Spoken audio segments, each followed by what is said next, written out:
Hey, Stitch fans. My name is Kat Mears, and I recently had the pleasure of speaking at Unspam. It's a conference that is put on by the folks over at Really Good Emails. And the topic of my conversation at Unspam was about using our first party data or our customer data to build better marketing programs. And so I wanted to share that content with you all as well. What I hope you get out of watching this video is a base understanding of just what's available in marketing technology today. What does the landscape look like? Understanding what data those different tools can create and why or what types of data may be impactful to your marketing programs. And then we're going to look at leveraging that data and working with other teams within your company to get buy-in on bringing that data into your Braze platform, which will ultimately, hopefully, make you look like a rock star within your company because you're somebody who can work well with others and also get your work prioritized. So I mentioned that I'm Kat. I am a business strategist at Stitch. I have a little over 20 years of experience, both in consulting and in working client side and in doing exactly the types of work that you all are doing today. I'm a proud email geek. I currently have a little kitty cat running around somewhere. Feel free to connect with me on LinkedIn or check out my Medium page where they've written some other sort of marketing related content. Okay, so let's dive in on it. Let's look at what marketing technology looked like in the past. And this is kind of the landscape of marketing technology back from 2012. This slide is put together by a group called Chief Martech. They've been putting a slide together for 12, 13 years now. And every year it grows and looks different. But you can see back in 2012, even the number of logos, the number of little categories of technology. You can also start to see, the Venn diagrams of how these technologies overlap. But when we fast forward, or at least look at what's happening today, this is what we're talking about. So this is actually the 2023 slide. The 2024 slide has not quite come out yet. It should come out shortly, but I expect it to look even scarier than this, to be honest with you. We really can't discern any logos from this. You'd be well pressed to actually even read some of these categories because the font even is pretty small. So just in general, just year over year, to highlight kind of how many options there are available to marketers. That slide represents over 11,000 different logos. And in addition, there were 1,000 added to that slide just from the year prior. So from 2022 to 2023, 1,000 new tools or 1,000 new logos got added to the slide, which is bonkers. As a marketer, you're faced with any number of problems and 11,000 different vendors trying to tell you how they solve those problems for you. As we kind of saw even just in the beginning in 2012, these tools can have a lot of overlap. They can have a lot of similar functions, and maybe they do other different things, but they can also do some of the same things. And then those tools that may be having similar functions are often not connected to one another.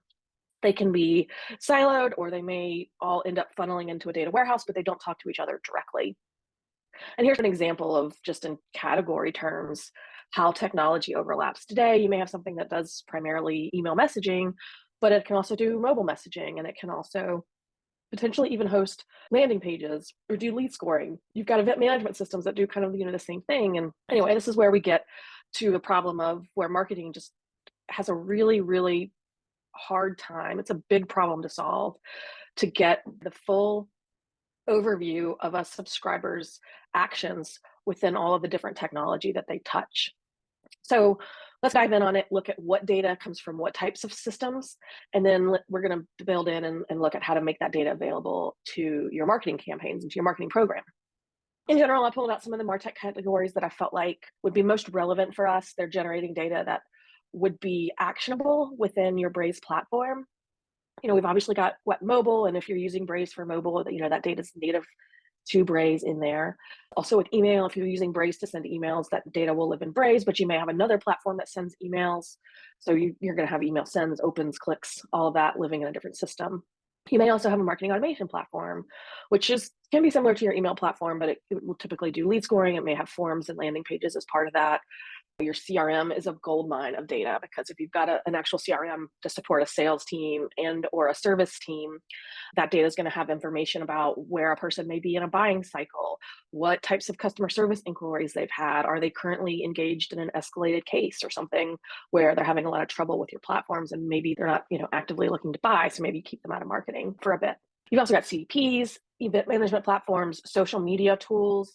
Just a quick note on social media tools, that a lot of times it's hard to get actual individual metrics based on like what I'm doing on your social media platforms, but you can see potentially like if I'm leaving a review and is it a positive review or a negative review.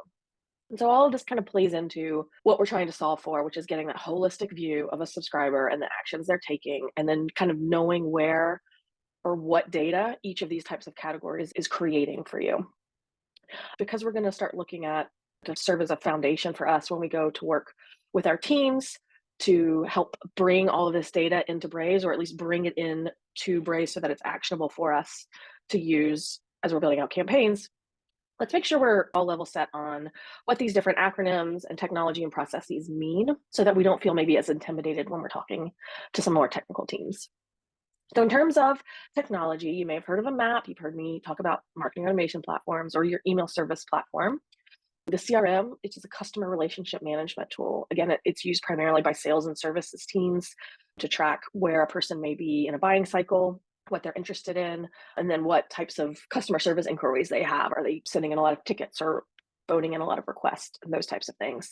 A CDP is a customer data platform. The main sort of selling point of those technologies is that it actually helps marketers resolve records back to a unified profile. So you may have, for example, like different IDs across different systems, and a CDP can help you resolve those different identifiers back to a person. And then finally, I listed content management systems because not that they're generating actual like engagement information about a subscriber and what they're doing, but content management systems give marketing or your content teams the ability to sort of like tag or add keywords to the content that they're creating. It's sometimes called taxonomies. Essentially, that just lets you know, hey, if I'm interacting with these landing pages or this white paper or whatever, then you've got those keywords to say, oh, but that page or that white paper or that whatever blog post translates into this category of interest for a person. And you can start to suss out maybe a theme that they're interested in. And then this is more processes or sort of like how data works. It's also important as we get into looking at what data we want into Braze and how do we want it. So understanding this will be really, really helpful for all of us. Your API is an application protocol interface. All that really is a way for one piece of software to communicate directly with another piece of software. So think like if you pick up your phone and you call your friend, you're having a direct line to them and you're chatting, and you're able to have a conversation. An API allows technologies to do basically the similar thing. They're connecting directly to one another. Typically, records are sent from one system to the other system in real time, typically based off some type of action or trigger that's been set up in sort of the configuration. An FTP is kind of similar. It stands for a file transfer protocol. You'll sometimes see it SFTP, which just means that it's a secure FTP site.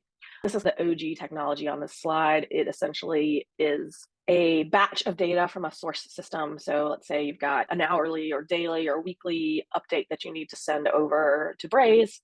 An FTP site allows that software to extract a literal file, and it places it on this FTP site, where then your destination source, or primarily probably Braze, would go then and pick up that file and ingest it into the platform. Like I said, it's kind of the OG way of doing things, but it's analogous to like if you have a file on your laptop and it's saved locally, only you can access it. But the second you put it into a shared drive, somebody else could go in it and download that file back down to their laptop. It's similar to that. SQL is structured query language. So this is an actual method or language of code that people use. And what it does is it allows you to reference data across different types of tables to deliver your desired results. So let's go through an example just to illustrate what SQL allows us to do. Let's say you wanted to find all customers who made a sunscreen purchase in the last 90 days because you wanted to target them with a promotion. It's summertime. Let's send them something about sunscreen or about taking care of their skin while they're out at the beach or the lake. SQL would allow you to then take like your customer table where I would be listed once because I'm one person, and then maybe potentially an orders table where if I've purchased 10 times from you, I would have 10 different orders with 10 different order IDs. And then a products table, which has information about all the SKUs that you have in your catalog. SQL gives you a way to say, all right, take all these customers, find their orders, where those products equal the category of sunscreen, and it delivers a file back to you that says, okay, here are all the customers that meet your criteria. That's all that is. I used to describe it to people as like a way of connecting the dots, or if you think about a frog jumping on different lily pads, that's what SQL allows you to do. You find connections. Even if you need to go from point A to point Z, you can get there, but you have to go through every letter of the alphabet to get there, and SQL can help you do that. Your SDK is a software development kit. That is something that Braze would provide. You put it on your website, you put it in your mobile apps, and it essentially connects directly into your Braze platform to make details or data about that platform available to you, but also as a way for you to send campaigns or content to those places, whether they be the website or your mobile app. Currents. So this is some Braze specific functionality. Currents is an ability to get a real-time sort of data stream of events or engagement events out of Braze and into your data warehouse. So your data warehouse is going to be a really central key part of your overall MarTech stack. And having all of the data about a person in your data warehouse critical. Currents allows you to send, email sends, opens, interactions with content cards, etc., out of Braze and into your data warehouse. That's what Currents does. Then we've got connected content, which is similar but kind of in reverse. And so if you've got details about a person stored in a data warehouse or stored in another sort of database somewhere, connected content allows you to, at the point of send, call that source of data and say, okay, I want this information about Kat right now, and I'm going to pull it into my message to personalize it. It's particularly effective for things that you don't want to maintain in Braze, maybe because it's changing all the time. And so you would have to be constantly updating Braze, or maybe you just want to maintain it in its source system and you don't want to have to maintain it in Braze as well. Connected content allows you to basically call this external place where data resides, pull it into your campaign at the time of send. And then lastly, CDI is cloud data infrastructure. It's like connected content, but on steroids. So again, it allows Braze to connect directly to your data warehouse. You can use it to pull data in from your data warehouse. You can sync users, you can delete users, you can maintain all kinds of catalog data there. It's just awesome tool. So think of it as like you can pull literally almost anything into Braze via CDI. So now that we understand kind of what marketing technology looks like today, what data these platforms are, we're going to start to apply this knowledge and look at how we can work with our internal teams and appeal to them in a way to really get what we need and get our work prioritized to get it into the platform so that we can leverage it and use it in maybe new campaigns or personalizing existing campaigns even better than they are currently. And what kind of, when you work with Stitch, one of the things that we do all day, every day is we think like consultants. And what does it mean to think like a consultant? What it means is we talk to you about what you're trying to accomplish. What are the marketer's goals? And then we'll dig a little bit deeper, right? Like we want to peel back the layers of the onion. We understand what's important about that goal. Like, are you trying to increase your click-through rates or decrease your deliverability concerns? Are you trying to grow your subscriber base or shorten the length of time between a lead to a first purchase? We're going to kind of keep prodding you and talking through like what's important about that, what's important about the next thing. And ultimately what we're trying to do is align your goal up to something that's a broader goal, maybe for the marketing team as a whole, or maybe even to your entire organization. Let's just take even just something like increasing click-through rates. So increasing click-through rates, great. Why? Well, because that is going to drive more traffic to our website. Cool. What does that accomplish? Well, it's going to do something. If you're a retailer, maybe it will be, drive more orders, honestly. If you have a longer sales cycle, maybe it's the goal to drive more traffic to the website is to shorten the length of time between a lead and a closed deal. And that's how we peel back the layers of the onion. By doing that, we're going to allow ourselves to align on a goal that is important and meaningful to people across the company. So it's not just marketing. Sometimes it's people in all sorts of other departments or roles, whether it be IT or finance or legal or something like that.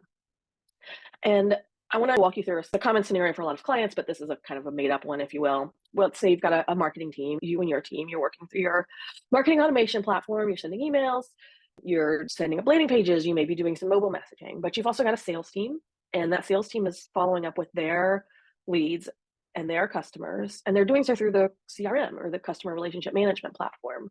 They are in that platform all day, every day, and that's the system that they know, that's the system that they use, that's the system that they want to continue to leverage for sending emails. And then finally, in this example, we've got an events team because this company has a yearly users conference that they put on for everybody that uses their product. And that events team uses an event management platform to manage things like RSVPs or registrations or session signups, booth visits. Those are all really important functions of that event management system, but it also sends emails. And so the events team, because they live in that platform, leverages it to send emails. In this scenario, you've got 3 silos sending emails. And so if you want to know what type of content a person is engaging with, you would have to leverage or look across all 3 platforms. It makes it really difficult for you as the marketing team to get that full, clear picture of what a subscriber is doing and what they're interacting with. And so a lot of times what we see as consultants, we'll see clients come to us and they'll already have kind of like a solution in mind. And they'll say something like, well, I just need for all emails to be sent from one central platform that will allow us to see all of these emails and all this engagement. And that's great. What this does, however, when you're working with your internal teams is you've already come up with an idea and you're going to them kind of like saying, I need you to do X, Y, and Z. They're not bought in on why you need that. They don't understand the why at all. You're going to them and just saying, I need you to do this thing. And so what we really need to go to our teams with internally as we're working with them is with our requirements. Bring them in with you, bring them along for the ride and show them why you need what you need to do your job better. And then collaborate on a best solution that meets everybody's needs, right? So in our made up scenario, what you really want and what you really need is to get that email engagement data out of those 3 systems. And the reason you need it is so that you can identify who is interacting with emails. So again, this is the additional layer of the onion. You can ensure that you're delivering the most relevant content to each subscriber. If somebody is clearly not interested in something, you probably shouldn't continue to send it to them. And why are you trying to deliver the most relevant content? You're trying to increase click-through rates. You're trying to ensure that you maintain engaged subscribers that don't tune you out because you're sending things that aren't relevant to them. And then ultimately that ties to your main corporate-wide, company-wide goal of driving revenue on site. Again, that's a made-up example, but that's something that you can see people doing. And that's how you work with teams. Again, you bring them along with them, you collaborate with them, but you make it very clear why you need what you need and then align it up to something that's important for all of you. Again, this is just highlighting what solutions are versus what requirements are. Solutions is like the fully baked thing. It's the fully baked how you're going to deliver what you need and how you're going to do it. Whereas requirements are like, what do you actually need? When do you need it? Is it something you need daily, hourly, in real time? Where do you need it? Do you need it in Braze specifically, or how are you going to leverage it in Braze? And then why do you need it? What is it going to help you do differently or better? And I'll go through kind of a real life example with you from a real client that I worked with. This client was an automotive aftermarket parts manufacturer. These parts were relatively expensive, and people who were buying them were usually buying them through a car dealer. And because they weren't buying them directly from the manufacturer knew who these people were. They were registering their products after purchase. And they sent these people a survey. They wanted to know a lot of different things. How was their dealer experience, et cetera. But it also included some really key questions about like what type of person they were. Did they fit into a key persona or not? And so the survey was also not available to marketing. They had no idea what the results were. It lived in its survey system alone. It didn't really do anything. It didn't go anywhere. The survey data being siloed was compounded by the fact that this persona information was also captured by sales teams. It was also captured by service teams, and it was inconsistent across the CRM. So it may have been as part of the sales cycle. It may have been part of a customer service inquiry or whatever. It was really hard for marketing to say, I need to target this persona. Where can I find all of the people that meet that criteria? Because it was scattered across all sorts of different places. And so what we did was we got in front of our data warehouse team and said, okay, well, you need the survey responses because you're not getting those currently. You've got the CRM data, but that CRM data is all over everywhere. How can we make it easier for marketing to get this information and make it actionable for them? And what we came up with was to create sort of like a normalized or a generated formulaic type of field, sort of calculation, if you will, of just taking this data from different places. And we just calculated a simple checkbox that said, is this person in this persona, yes or no? And then marketing was able to get that data into their marketing automation platform and essentially run it with it. So now all they had to say was, is this person, this persona, yes or no? It could include them campaigns or exclude them from campaigns and deliver relevant dynamic content to them based off of that flag. I hope this was really helpful for you guys. The main takeaways I hope you got out of watching this video, I hope you feel more comfortable with key tech terms and the marketing technology that's out there today. What I would ask each and every one of you to do is take an inventory of the current tools and systems that you know about within your company and try to get an understanding of what data it's generating, because you may find some really interesting things that you could leverage in your marketing programs. And then finally, working with consultants, you'll do this all day, every day, but we are going to state requirements and not solutions. So we're going to come and gather actually what you need and then work collaboratively with you and your teams to figure out the best way to deliver those requirements to you. Thank you for watching all of this. Feel free to connect with me, send me an email, hit me up on LinkedIn, and just thanks, everybody.